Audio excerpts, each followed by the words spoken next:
sa may kulungan. Oh. Nakulong na po ba kayo dyan? Interview lang po, okay lang po ba?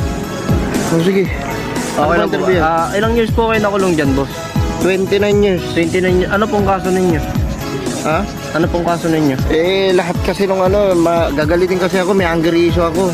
May anggar. Onting sigalit lang. Binibira ko agad eh. Nakakatakot naman po. Oo, kaya tapos ang dami sa lahat ng mga nagtatanong sa akin, binibira ko eh. Binibira mo talaga? Wala kang takot talaga? Wala akong takot, kaya dyan ako tumanda eh. Gusto mo, birahin kita ngayon. Gusto mo, birahin kita ngayon?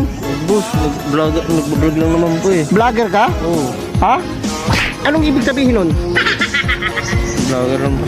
Interview lang sa ano. Gusto ko.